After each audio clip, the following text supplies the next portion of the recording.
E eu queria abrir com os irmãos em Atos mesmo, no capítulo 1, nessa chamada da igreja ao início de tudo, né?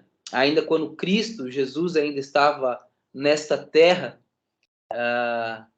encarnado em homem, qual antes de subir aos céus ele ainda fala com seus discípulos, muitos ainda os vê, né?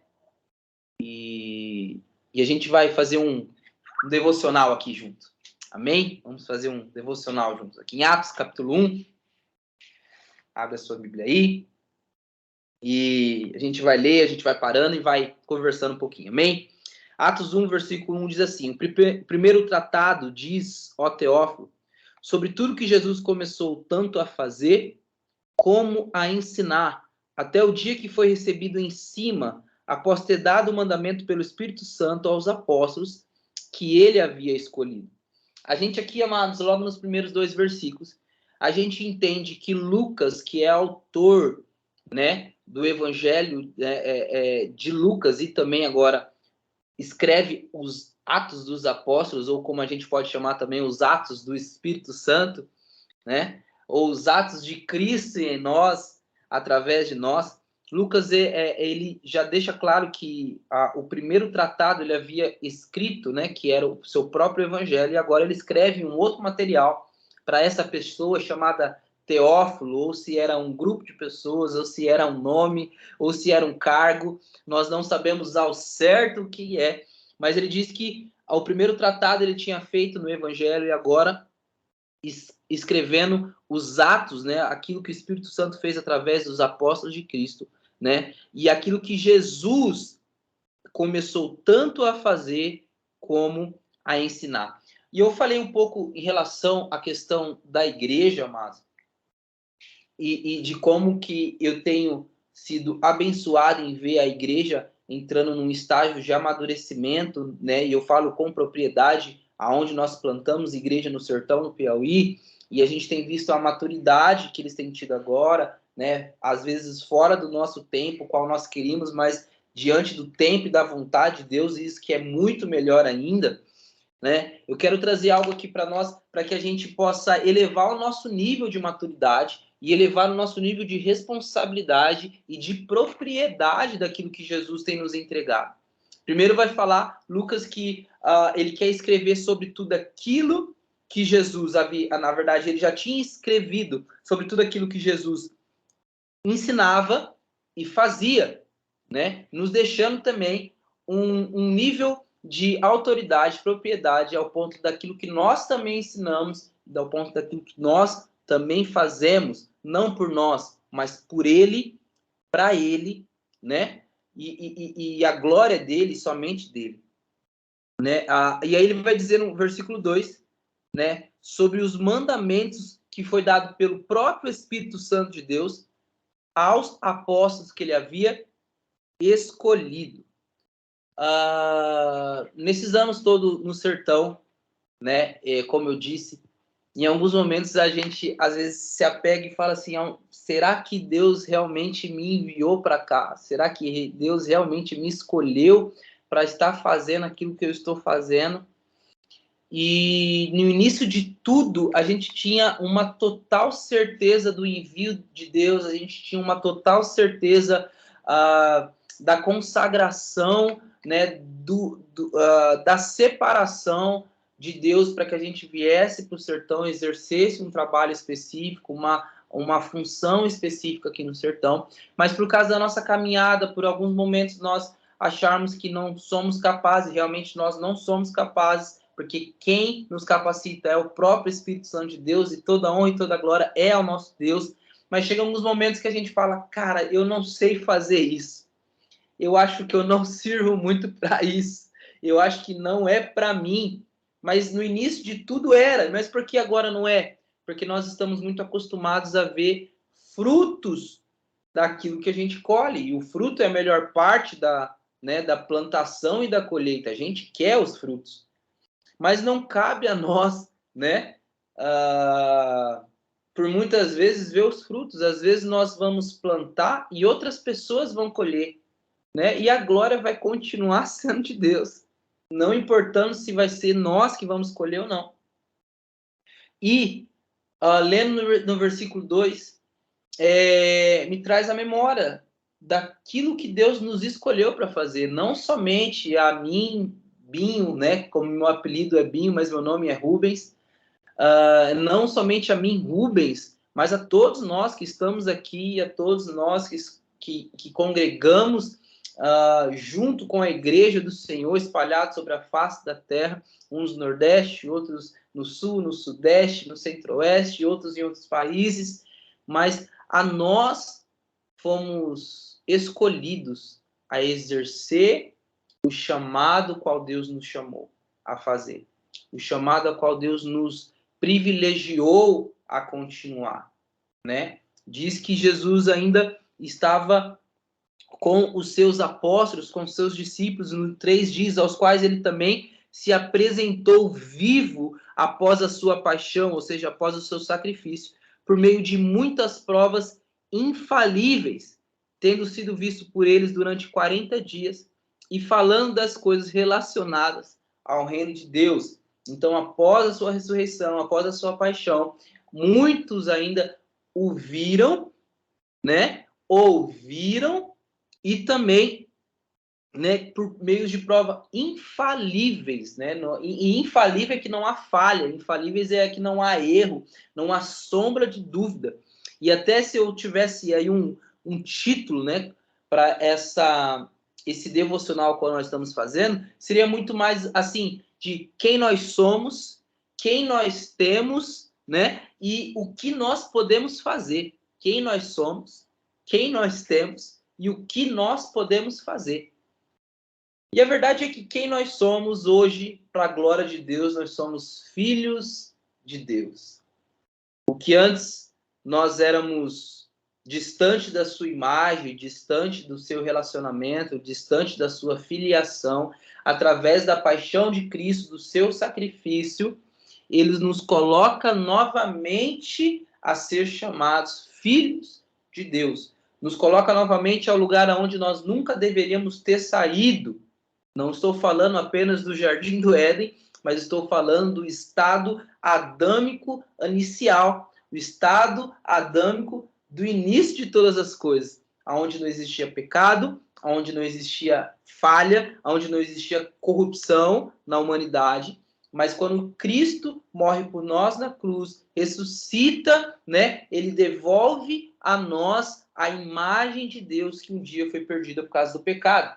E hoje, então, nós somos filhos de Deus. Então, qual que é a primeira pergunta? Quem nós somos? Nós somos filhos de Deus, escolhidos por Deus, né? Separados por Deus.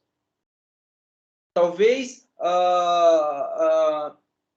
na nossa função diária, eu, com o ministério pastoral e missionário, talvez eu possa falar assim, eu sou pastor, eu sou missionário. Não, antes de tudo isso, eu sou filho de Deus. Porque essa é a minha principal identidade. Ser filho escolhido, separado por Deus e de Deus. Vai dizer no versículo 4 que ele, tendo se reunido com os seus discípulos, ordenou-lhes que não partissem de Jerusalém, mas que esperassem a promessa do Pai, que disse ele, de mim ouvistes, porque João verdadeiramente batizou com água, mas vocês serão batizados com o Espírito Santo dentro de poucos dias. Então Jesus ali reunido com seus discípulos, provavelmente sentado à mesa, a forma como ele gostaria, da forma como ele gostava de estar fazendo com seus discípulos, ele se reúne e dá um mandamento aos seus discípulos por parte do Espírito Santo de Deus, o qual ele disse no versículo 2, para que eles não saíssem de Jerusalém, mas que esperassem a promessa do Pai. Por mais que nós somos filhos de Deus e escolhidos por Deus, separados por Deus, vai chegar a determinados momentos da nossa caminhada que Deus vai falar para nós: esperem, esperem. Existe o tempo certo para todas as coisas debaixo do céu. Às vezes até aquilo que nós estamos a fazer ou queremos fazer seja tão bom ao ponto de falarmos, isso é de Deus, isso é da vontade de Deus. Mas por muitas vezes Deus não tem nos pedido algumas coisas, e ainda que seja bom, ainda que vai acrescentar a sua igreja, ainda que vai acrescentar ao chamado, ainda que vai acrescentar ao ministério daquilo que Deus nos entregou, às vezes ele vai chegar para nós e falar assim, esperem, fiquem em casa, fiquem na sua localidade, fiquem na sua cidade, fiquem em comunhão com o grupo da igreja ao qual vocês estão, para que se cumpra a promessa ao qual eu tenho para cada um de vocês. Claro que aqui em Atos 1 ele estava falando diretamente sobre o batismo no Espírito, o batismo com o Espírito, né? O qual ele precisava subir para que então o Espírito viesse, e ele já dizia isso, que era necessário, para que nós pudéssemos ser empoderados, para que nós pudéssemos ser cheios de autoridade e propriedade que somente Jesus tinha, mas agora ele queria entregar aos seus escolhidos, que não é mais somente os apóstolos, mas em Mateus 28:19, que era o qual ele dá ordem aos seus apóstolos de ir, de anunciar o evangelho a toda criatura, discipulando e batizando no nome do Pai, do Filho e do Espírito Santo. É uma comissão a toda a igreja, e não somente aos 12, né? Na verdade, aos 11 naquela época, porque um havia traído a ele, né? Judas. Mas ele vai dizer o seguinte, porque João verdadeiramente batizou com água, mas vocês serão batizados com o Espírito Santo. E a palavra batismo significa imersão, ser tomado por completo, né? Dentro de poucos dias. Portanto, aqueles que se haviam reunido perguntaram, dizendo, Senhor, tu restaurarás nesse templo o reino de Israel? E aqui, então, Jesus faz uma promessa aos seus discípulos e para a sua igreja sobre o batismo do Espírito Santo. Mas os seus discípulos começam então a indagar e a perguntar sobre o reino que deveria vir, o tempo de Deus, talvez quando todas as coisas fossem restauradas. Jesus estava falando que nós seríamos batizados, os seus discípulos seriam, na verdade, batizados com poder, né, do Espírito Santo dentro de poucos dias, mas eles estavam muito mais preocupados em falar assim, oh, será nesse tempo que o Senhor vai restaurar todas as coisas em Israel? E Jesus diz o seguinte no versículo 7, não pertence a vocês saber os tempos ou as estações que o Pai estabeleceu pelo seu próprio poder. Jesus está falando o seguinte, não importa. O tempo cabe a Deus saber. Vocês são meus filhos, vocês são escolhidos, eu tenho uma promessa para vocês, né? Mas o tempo para resolver todas as coisas é do Pai. Né? E o próprio filho falando assim, ó, cabe ao Pai resolver tudo isso. Cabe ao Pai todas essas coisas. Jesus está realmente dizendo assim, ó, não importa saber. O que vocês precisam saber agora é que eu vou dar autoridade, vou dar propriedade, vou dar para vocês, né, o Espírito Santo de Deus. E aí ele continua. Mas vocês receberão poder quando vier sobre vós o Espírito Santo e sereis minhas testemunhas, tanto em Jerusalém, como em toda a Judéia, como em Samaria e até a última parte da terra. Amados, uma coisa que me pega bastante aqui nesse versículo é que além de Jesus, no versículo anterior, está falando que não importa saber quando todas as coisas serão resolvidas, porque enquanto as coisas não são resolvidas, nós precisamos dar continuidade àquilo que Jesus estava fazendo na face da terra, que é a anunciação do evangelho, a propagação das boas novas, das boas notícias, da sua salvação, e o qual ele diz agora que nós seríamos como suas testemunhas. Sendo que a palavra testemunha significa que é como se fosse uma pessoa que tivesse propriedade, né, para dizer com veracidade, com verdade, aquilo que viu, ouviu, né, ou fez. E aí, como que Jesus está falando o seguinte? Vocês serão minhas testemunhas. Mas aí talvez para nós aqui, igreja de 2000 anos depois dessas palavras, fala assim, como nós seremos testemunhas de algo que nós não ouvimos, nós não fizemos e nós não vemos. Aí é onde entra a função do Espírito Santo de Deus. É por isso que nós só somos testemunhas com a descida do Espírito Santo. Nós só somos testemunhas com a autoridade que o Espírito Santo de Deus nos dá. E por isso que eu falei no início do devocional e da pregação que a minha intenção é para que a gente eleve o nosso nível de maturidade, eleve o nosso nível de igreja, como corpo, como família, como filhos de Deus que nós somos. Porque nós precisamos entender que nós somos testemunhas não por aquilo que nós fazemos, falamos, ouvimos, mas nós somos testemunhas por aquilo que o Espírito Santo fez, falou e ouviu. Porque o Espírito Santo estava com Cristo, o Espírito Santo estava agora empoderando a igreja, empoderando os discípulos, o qual essa promessa se cumpre também a mim e a você e a todos nós. A testemunha é o Espírito Santo. A testemunha em nós é o próprio Espírito Santo.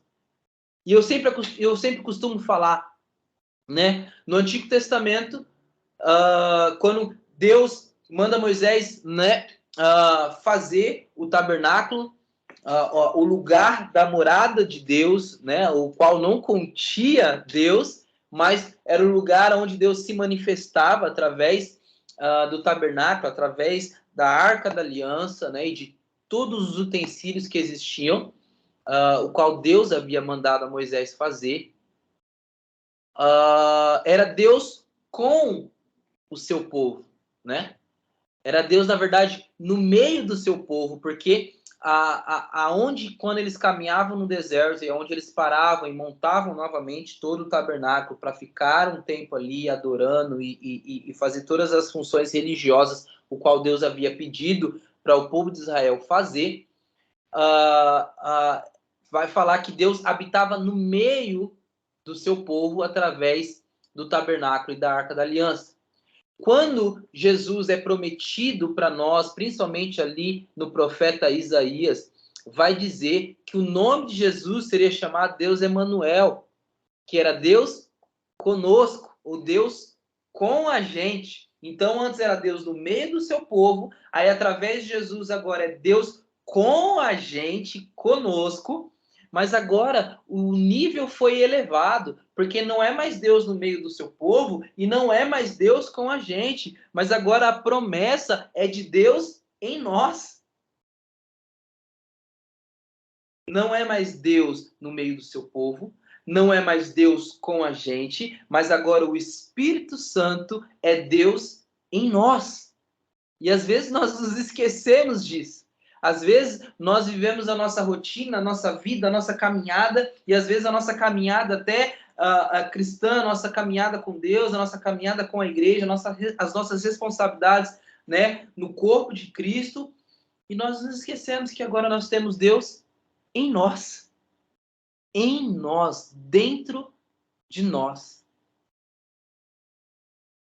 E aí, ele vai falar que nós seremos agora suas testemunhas, tanto, né, em Jerusalém. Isso me leva muito a casa, porque eles estavam em Jerusalém, e eles seriam testemunhas agora de tudo aquilo que Jesus fez e continuaria fazendo através do Espírito Santo de Deus, porque ele ia subir aos céus. E aí ele diz, vocês vão ser testemunhas em casa, em Jerusalém. Vocês vão ser testemunhas na Judéia. Judéia era a cidade vizinha, ou seja, aos amigos, à vizinhança. E aí ele vai dizer, não somente em Jerusalém, não somente na Judéia, mas também em Samaria. E em Samaria era considerado território inimigo. Samaria era considerado um povo pagão, um povo que havia se esquecido de Deus, que havia se abandonado as promessas de Deus lá no Antigo Testamento, quando o reino é dividido ao norte, o reino é dividido ao sul. E ele vai falar não somente em casa, não somente nos vizinhos, mas também nos inimigos, e vai falar da última parte da terra, ou seja, todos os confins